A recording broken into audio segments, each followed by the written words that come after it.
क्या आप भी परेशान हो? क्या आपको भी डर लग रहा है कि ऑडिट के अंदर एमसीक्यू में तो बहुत बढ़िया मार्क्स आ जाएंगे, 30 में से आउट ऑफ 30 और मे बी 25 प्लस, लेकिन डिस्क्रिप्टिव 70 में सर 10 नंबर आ रहे हैं, 12 नंबर आ रहे हैं, 15 नंबर आ रहे हैं। तो इसका क्या सॉल्यूशन है वो आई थिंक आप सब बच्चों को जानना चाहिए, ताकि आप आराम से 55 to 60 मार्क्स स्कोर कर ले। तो सबसे पहले तो मैं आपको एक बात बता रहा हूँ, आप सबसे पहले ना एक कूल डाउन हो जाओ। अभी अपने पास बहुत टाइम है, आज का पूरा दिन है और कल भी हमारे पास 2 बजे तक का, 12 बजे तक का समय है, ये मान लेते हैं। तो सबसे पहले तो एक लंबी गहरी सांस ले लो। मैं आ गया हूँ और आप लोगों को बहुत बढ़िया तरीके से समझा दिया जाएगा कि अब कैसे पढ़ाई करनी है। ठीक है, रिलैक्स फील करो सबसे पहले। उसके बाद आपने क्या करना है, एक नोटबुक उठाओ, एक पेपर उठाओ और एक पेन उठाओ। आपका जितना भी सिलेबस हुआ है, अब डरने की जरूरत नहीं है कि सर मेरा इतना पेंडिंग है, उतना पेंडिंग है, सब छोड़ दो। जो बोल रहा हूँ बस वो सुनो। आपने जितने चैप्टर कर लिए हैं उतने चैप्टर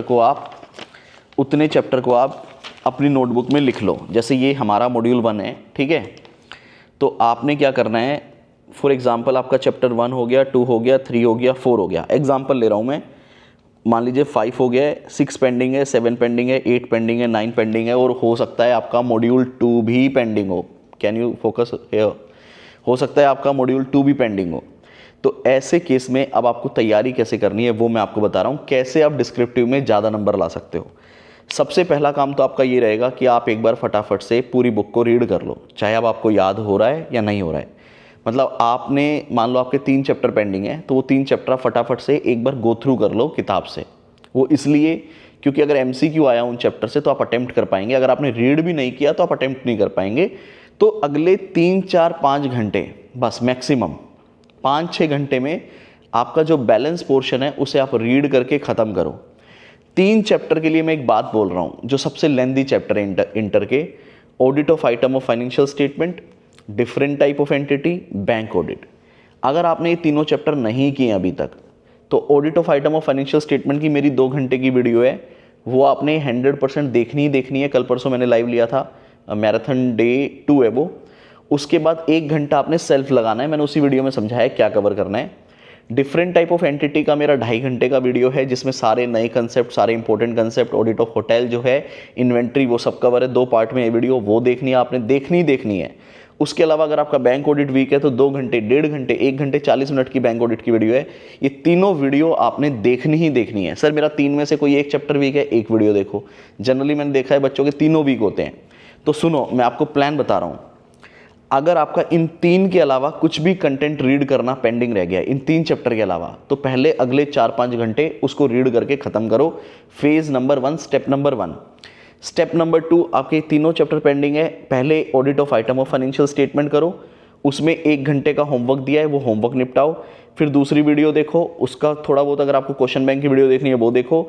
तीसरी वीडियो देखो, क्वेश्चन बैंक निपटाओ। तो इस तरह से 3 वीडियो को आपने देखने में 6 घंटे लग सकते हैं। तो 5 घंटे सेल्फ स्टडी कर लो, 4 घंटे सेल्फ स्टडी कर लो, जो पेंडिंग पोर्शन है उसके 6 घंटे लगा दो ये वीडियोस देखने में, और आधा 1-1 घंटा लगा लो सेल्फ रीडिंग पे। ख़त्म। तो आज मैंने आपको अभी तकरीबन 11 घंटे का तो काम बता दिया। अभी आपको बैठना नहीं है, रिलैक्स फील नहीं करना। जब हमारे कंसेप्ट वीक हैं तो अब हमें अपने शरीर को थोड़ा सा तोड़ना है, थोड़ी सी मेहनत करनी है। मैं 1-आध घंटे आपको बीच में रेस्ट दे रहा हूँ, लेकिन मुझे पता है कोई भी स्टूडेंट इस पॉइंट ऑफ टाइम पे रेस्ट नहीं करता, क्योंकि आपका टारगेट सिर्फ ये है कि सर या तो पास होना है, या 90 लेकर आने हैं, या 60+ लेकर आने हैं। स्टेप नंबर 1 आई होप आपका क्लियर है। स्टेप नंबर 2 आपका क्लियर है। स्टेप नंबर 3, मैंडेटरली आपको मेरी एक वीडियो और देखनी है, मैंडेटरली, कोई ऑप्शन ही नहीं है छोड़ने का। नंबर 1 MTP 2 मैंने आपको करवाया है 2 घंटे में। आप उसे 1.5x की स्पीड पे देख लेना, 1.5 की स्पीड पे देख लेना, क्योंकि उसमें बहुत सारी गाइडेंस दी है। पेपर को कैसे अटेम्प्ट करना है, कैसे 3 घंटे को मैनेज करना है, अगर पेपर बहुत टफ आ जाए तो आप कैसे 60 नंबर लेकर आओगे। वो एक 2 घंटे का सेशन है MTP 2 का, जिसमें केस बेस MCQ सारे करवाए हैं। तो वो 1.5-2 घंटे की वीडियो मेरे को लगता है आप 1 घंटे 20 मिनट में आराम से कवर कर सकते हो। 2 की स्पीड पे नहीं देखनी है वीडियो, वेस्ट हो जाएगा टाइम। 1.5x मैक्सिमम, और जितने भी मैंने कंसेप्ट वाली वीडियो बोली है 1.25x मैक्सिमम। आपको लगेगा मुझे 1.5 पे भी समझ आ रहा है, समझ आएगा, रिटेन कुछ नहीं होगा। तो 1.25 पे देखना वो वीडियो, टाइम इन्वेस्ट करना। अगर आपको लग रहा है कि बहुत ही स्लो जा रहा हूं मैं, तो आप 1.5x कर लेना, अदरवाइज नहीं। तो स्टेप 1 क्या है, रिपीट करो मेरे साथ। स्टेप 1 ये है कि जो बैलेंस पोर्शन आपका बचा है उन 3 चैप्टर के अलावा वो खत्म करो, रीड करो, याद हो या दूसरा स्टेप क्या है, जो 3 चैप्टर मैंने बताए हैं, या तो आप उनकी वीडियो देख चुके हो, बहुत अच्छी बात है, फिर तो आप एक पॉजिटिव फ्रेम में आ गए हो, टाइम आपके पास अच्छा है। और अगर आपने वो चैप्टर अभी तक टच नहीं किया तो उस तीनों चैप्टर की वीडियो प्लेलिस्ट में अवेलेबल है, वो आप देखो। तीसरा मैंने क्या बताया, MTP की 2 घंटे की वीडियो है और RTP, दोनों ही वीडियो यूट्यूब पे आपको मिल जाएगी, प्लेलिस्ट में भी है, CA inter audit question bank की प्लेलिस्ट में जाओ, MTP RTP दी हुई है। MTP की वीडियो देखना थोड़ा आराम से 1.5x पे, RTP आप 2x पे निपटा दो, 2x पे निपटा लो, कोई दिक्कत नहीं है, क्योंकि RTP बहुत ही डायरेक्ट है, कुछ भी नहीं है उसके अंदर खास, दोनों ही वीडियो आपको मिलेगी। उसके अलावा एक MTP की वीडियो और आएगी, MTP 1, उसको भी आप 1.5 या 2 की स्पीड पे खत्म कर लेना। सर फिर आपने MTP 2 के लिए क्यों मना किया, क्योंकि उसमें गाइडेंस बहुत ज़्यादा है, तो वो वीडियो आराम से देखना, और सेम गाइडेंस रहेगी दूसरी वीडियो में, तो उसको आप फटाफट निपटा सकते हो। अब हमारा हो चुका है सारे चैप्टर की रीडिंग, ठीक है, आज रात तक बोल रहा हूँ मैं, 9-10 बजे तक क्या हो गया है, ठीक है, सारे चैप्टर की रीडिंग हो गई, हमने मेरी सारी वीडियो देख ली तीनों चैप्टर की, उसके बाद आपने RTP भी कर ली, MTP भी कर ली, और तब तक मेरी दूसरी वीडियो भी MTP की आ चुकी होगी, तो ये चीज़ें आपने कर ली।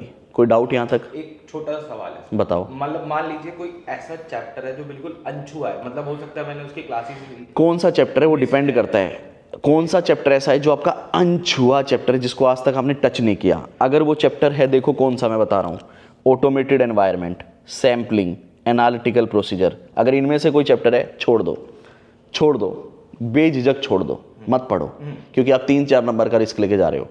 लेकिन अगर वो चैप्टर है, chapter number 1, nature and scope of auditing, audit planning, risk assessment, internal control, audit documentation, audit report, मतलब इन 3 के अलावा ना आप कुछ भी नहीं छोड़ सकते। एक ज़्यादा से ज़्यादा आप मेरी बुक का स्टैंडर्ड्स ऑन ऑडिटिंग है जो, उसके अंदर एंगेजमेंट स्टैंडर्ड करके जाना है, बाकी अगर आपने ये भी आज तक टच नहीं किया तो छोड़ के जा सकते हो, अदरवाइज कोई कुछ नहीं। और कोई डाउट?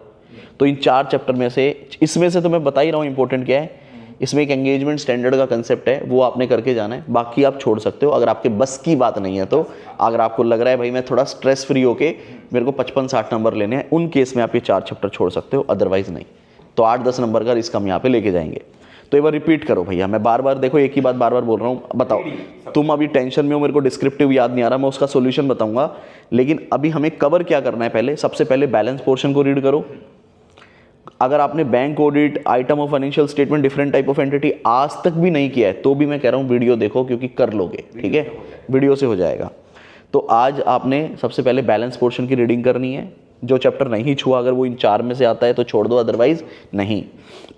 दूसरे नंबर पे मैंने आपको क्या बताया, जो मेरे चैप्टर्स की वीडियो हैं 3, वो वीडियो देख लो। अगर आपको और भी किसी चैप्टर की वीडियो देखनी है, भाई आपको नहीं आता लेकिन आपने पहले किया हुआ है, वो भी वीडियो अवेलेबल है, वो देख लो। उसके बाद RTP, MTP, दोनों MTP 2 पहले कर लेना सबसे पहले, क्योंकि इसमें थोड़ा सा मैंने गाइडेंस ज़्यादा दी है। अब आप सब कुछ कर चुके हो, सर अब क्या करें? रात के कितने बज गए होंगे? 11 बज गए होंगे। एक आराम से नींद ले लेना 4 घंटे की, ठीक है, 3-3:30-4 बजे उठ जाओ। अब आपके पास 4 बजे से लेके 12 बजे तक का समय है, मैं मान के चल रहा हूँ। कितने घंटे हो गए? 7-8 घंटे हो गए। उस टाइम पे क्या करना है, देखो सुनो, एक रिवीजन मारना है अपने को। वो रिवीजन कैसे होगा, सोचना मेरे साथ, चलना मेरे साथ। अब आप हर एक लाइन तो नहीं रीड कर सकते, तो ये सब चीज़ें छोड़ देना, जो स्टार्टिंग वाला पेज है ना, ये सब छोड़ देना। सर करना क्या है, बस आपने ना मेरी हर बुक के पेज में ऐसे पैराग्राफ्स को ढूंढना है जहाँ पे एक हेडिंग दी हुई है और उसके नीचे ये पॉइंटर दिए हुए हैं, 5 से 6 पॉइंट। समझ आ रही है मेरी बात? कोई आइडेंटिफिकेशन में कोई दिक्कत थोड़ी ना आएगी इस चीज़ में। भैया आपने सिर्फ ये देखना है क्या इस पेज पे कोई हेडिंग और पॉइंटर वाले क्वेश्चन है, इस पेज पे नहीं, सिर्फ एक है, the financial auditor should conduct audit should take care to ensure that financial statement would not mislead anybody. ये मिसलीड एनीबडी ही की पॉइंट है जो एग्जाम में क्वेश्चन में आएगा, और ये पॉइंट। तो आपने क्या करना है उस पॉइंट ऑफ टाइम पे, आपने ये हेडिंग पढ़ी, आंसर आपके नीचे है, लेकिन आपने नहीं, आपने सबसे पहले तो मिसलीड एनीबडी सोचना है कि कीवर्ड हो गया, और अपने मन में सोचना है कि आपने अपने मन में सोचना है कि क्या पॉइंट होने चाहिए, खुद में सोचना। याद आए बहुत अच्छी बात है, ना भी आए तो डिसाइडेड नहीं होना है, आपने बुक में देख के उन पॉइंट को रीड करना है। मिसलीड एनीबडी मतलब थोड़ा सा विजुलाइज करना है कंसेप्ट को, ये नहीं कि पूरा किताब में घुस जाना है। मिसलीड मतलब मिसलीड ना करे तो फाइनेंशियल स्टेटमेंट में क्या होना चाहिए, फाइनेंशियल कंप्लीट होना चाहिए, जनरल एंट्री कंप्लीट होनी चाहिए, जनरल एंट्री के एविडेंसेस होने चाहिए। तो इस तरह से ना अपने आप से बात करनी है, ठीक है। चाहे हम 3 चैप्टर का रिवीजन करें चलेगा, हमें पूरी किताब का रिवीजन मारना भी नहीं है। तो आपने पहला क्वेश्चन रीड किया, आगे आओ, मैं चैप्टर 1 का करके दिखा रहा हूँ, जैसे कौन कौन से चैप्टर का हो, कौन कौन से क्वेश्चन का होगा, ये सब छोड़ दो। जैसे फिर यहाँ पे आया, सिर्फ आपने ऑब्जेक्टिव पढ़ना है, बाकी सब छोड़ दो, सब छोड़ दो, ये मैंने। फिर अगला क्वेश्चन आता है scope of audit what it includes. तो आपने मन में सोचना है कि स्कोप ऑफ ऑडिट के अंदर इंक्लूड में क्या क्या पॉइंट थे। नंबर 1 पॉइंट था कि सारे एस्पेक्ट को कवर करेंगे, इन्फॉर्मेशन सफिशिएंट एंड रिलायबल होनी चाहिए, डिस्क्लोजर सही होने चाहिए। अच्छा, अगला क्वेश्चन क्या है, scope of audit what it does not include. Management हमसे वो काम नहीं करवा सकती जो हमारे स्कोप से आउटसाइड है। हम इन्वेस्टिगेशन नहीं कर रहे, हम किसी भी एरिया पे ऑथेंटिकेशन पे बात नहीं करेंगे, सिर्फ पॉइंट को रिकॉल करना है। रिकॉल हो गया, अच्छी बात है, आगे बढ़ जाओ। एक्सप्लेनेशन ना भी रीड करो तो चलेगा, लेकिन अगर आप मान लो उस कैटेगरी में आते हो जिस बच्चे ने आरटीपी एमटीपी पहले ही देख ली मेरी वीडियो, जिसका सिलेबस एक बार रिवाइज हो चुका है, वो बच्चा भी विजुलाइज करेगा पहले और फिर पॉइंट रीड करेगा। इससे आपको पता चल जाएगा ओ मेरे को इस पॉइंट के, इस वाले कंसेप्ट के पॉइंट याद नहीं आ रहे। जिसके याद है वो भी पता चल जाएगा, और जिसके याद नहीं है वो भी पता चल जाएगा। उसको आप स्टार मार्क कर लेना कि भाई इसको थोड़ा सा अपने को डिटेल में थोड़ा सा टाइम लगा के देखना है। आगे आओ। उसके बाद इनहेरेंट लिमिटेशन आती है। विजुलाइज करो इनहेरेंट लिमिटेशन के क्या क्या पॉइंट थे, क्योंकि देखो आपको पता है ना, nature of financial reporting heading direct आपके पेपर में क्वेश्चन में आई हुई है, तो आपको हेडिंग भी विजुलाइज करनी है और सोचना नेचर ऑफ फाइनेंशियल रिपोर्टिंग की वजह से क्यों इनहेरेंट लिमिटेशन है, क्यों मैं एब्सोल्यूट एश्योरेंस नहीं दे पाता, बिकॉज उसके अंदर जजमेंट इन्वॉल्व होती है, बिकॉज मैनेजमेंट के इंटरनल कंट्रोल फेल हो सकते हैं। तो अपने आप से बात करना, कंसेप्ट को विजुलाइज करना एंड टॉक टू योरसेल्फ। उसके बाद आप रीड कर लेना अगर आपके पास टाइम है तो, नहीं है तो कोई बात नहीं। तो आपने क्या सीखा इस पूरे मेरे डिस्कशन से? एक तो सर पहले तो रात को 10-11 बजे तक सारा काम खत्म कर लो। दूसरा आपने एक अच्छी चीज ये बताई कि भाई पढ़ना कैसे है, अभी कैसे पढ़ना है, अभी कैसे पढ़ना है। और आप फालतू की सारी चीज़ें छोड़ते हुए चलो, जहाँ पे आपको लगे कि पॉइंटर फॉर्म में आंसर दिए हुए हैं मेरी किताब में, वो आपके एग्जाम के लिए इंपॉर्टेंट है। जैसे एक मैं ऐसे दिखा रहा हूँ कि ऐसे को कैसे पढ़ना है, देखो। अब जैसे ये ऐसे 220 है, ये बहुत लंबा चौड़ा स्टैंडर्ड दिख रही है आपको किताब, मैं इधर रखता हूँ, दिख रही है। अब जैसे ये ऐसे 220 है, बहुत लंबा चौड़ा स्टैंडर्ड है, तो आपने क्या करना है, जैसे ये 4 पॉइंट दिए हुए हैं, ठीक है, तो आपने ये हेडिंग रीड करनी है और इसके 4 पॉइंट को रीड करने की कोशिश करना है, सिर्फ रीड, ठीक है। जैसे matter, policy and procedure regarding engagement performance, matter कौन कौन से इंक्लूड किए जाते हैं, तो ये आपका आंसर है पॉइंटर फॉर्म में ही। तो अब ना कोई नया क्वेश्चन रीड मत करना इस पॉइंट ऑफ टाइम पे, कोई भी नया क्वेश्चन रीड मत करना 10-11 बजे के बाद। लेकिन आपने जो पढ़ रखा है ना, उस पॉइंट को थोड़ा रिकॉल करने की कोशिश करना और इस तरह से आगे बढ़ जाना। सर ऐसे तो मैं पूरा सिलेबस रिवाइज ही नहीं कर पाऊंगा। आप ना कोशिश करो सिर्फ 4 चैप्टर रिवाइज कर लो। अगर आप मेरी बुक से पढ़ रहे हो तो अगर रात को 11 बजे के बाद अगर आपको टाइम लग रहा है दोबारा तीसरे रिवीजन में या दूसरे रिवीजन में, तो आप क्या कर सकते हो, सिर्फ 5 चैप्टर को रिवाइज करके चले जाओ, 1 2 3 4 5। तो अगर आपने ऐसे देखो, अगर आपने इस तरह से रिवाइज कर दिया तो इसका मतलब क्या है, आज रात को 11 बजे तक तो एक बार आपने पूरा सिलेबस रिवाइज कर दिया।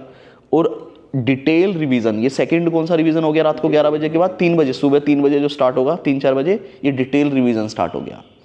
इस डिटेल रिवीजन में अगर आपने 5 चैप्टर कवर कर दिए ना, हेडिंग और रिकॉल करके उनके पॉइंट्स, तो आप एग्जाम में मान के चलो 70 नंबर का पेपर सही लिखने वाले हो।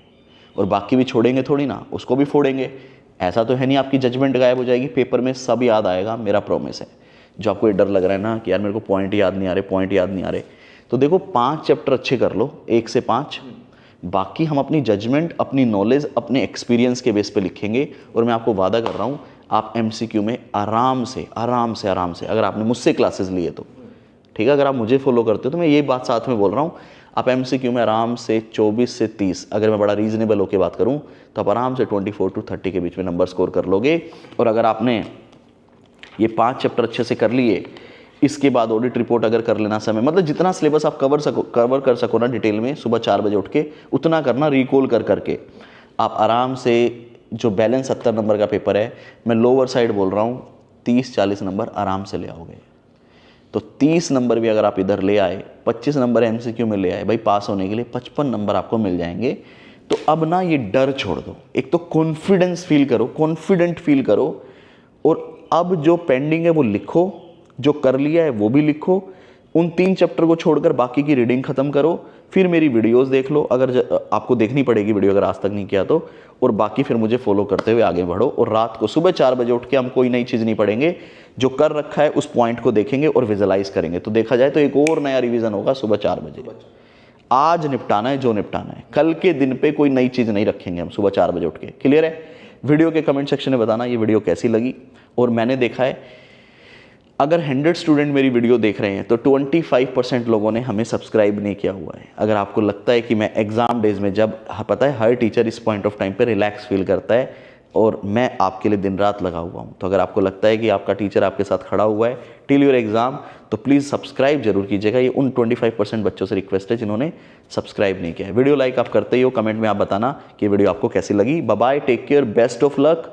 कुछ नहीं आएगा, पेपर बहुत आसान आएगा, लेकिन हम तैयारी करके जाएंगे पहाड़ की तैयारी करेंगे, राई आएगा, मैं आपको वादा कर रहा हूँ। Bye bye, take care, keep enjoying audit with Kapil. जय हिंद दोस्तों।